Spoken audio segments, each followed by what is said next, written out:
Hello hi friends. ఈరోజైతే మీకు new trending sari dropping అనేది చూపించాలనుకుంటున్నాను. ఈ విధానం చూసిన విన్న వాళ్ళు ఎవరైనా సరే వెంటనే సాయి వ్లాగ్స్ ఛానల్లో ఉండేటటువంటి వీడియోస్ అన్నీ చెక్ చేస్తారు. ఎందుకంటే నేను కూడా ఇదే విధంగా శారీ అనేది డ్రాపింగ్ చేసుకుంటాను కాబట్టి.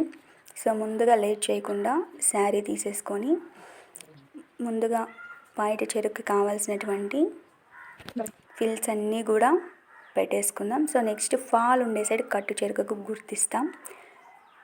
సో ఫోటోలో చూపిస్తున్న విధంగా శారీ డ్రాపింగ్ అనేది ఉంటుంది. సో ఇక్కడ మీరు మెయిన్ గుర్తించాల్సిన నడుం కనిపించకుండా ఏ విధంగా శారీ కట్టుకోవాలనేది చూస్తే మీకు బాగా అర్థమైపోతుంది.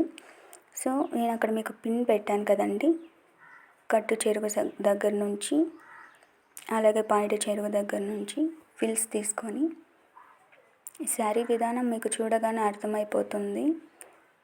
అక్కడ చిన్ని పాపకు కట్టడం కాబట్టి మీకు అంత క్లారిటీగా అర్థం కాకపోయినా మీరు కట్టుకునేటప్పుడు క్లారిటీగా అర్థమవుతుంది శారీ డ్రాపింగ్ అనేది. ఈ విధానాన్ని ఒక్కసారి మీ మైండ్లో గుర్తుంచుకున్నారంటే చాలు. చూడండి, కట్టు చెరుకు దగ్గర నుంచి ఒక లేయర్ నడుం దగ్గరకు వచ్చింది. అలాగే ఈ ఫిల్స్ కూడా వస్తాయి. సో 2 లేయర్స్ అనేవి మనకి కవర్ అయిపోతుంది. నడుం ఎక్కడ కనిపించదు. స్ట్రక్చర్ కూడా నీట్గా వస్తుంది. ఈ విధానాన్ని ప్రతి ఒక్కరు ఫాలో అవ్వండి.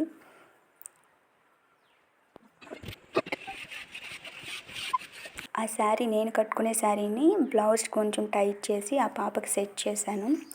ఆ పాప లాస్ట్లో అడిగింది, నువ్వు కట్టుకునే శారీ నాకెలా సరిపోయింది అక్క అని. అది మనం కట్టే విధానంలో ఉంటుంది. ఏ శారీ అయినా, పట్టు శారీ అయినా, సిల్క్ శారీ అయినా మనం కట్టే విధానంలోనే అందంగా ఉంటుంది. So please subscribe my channel.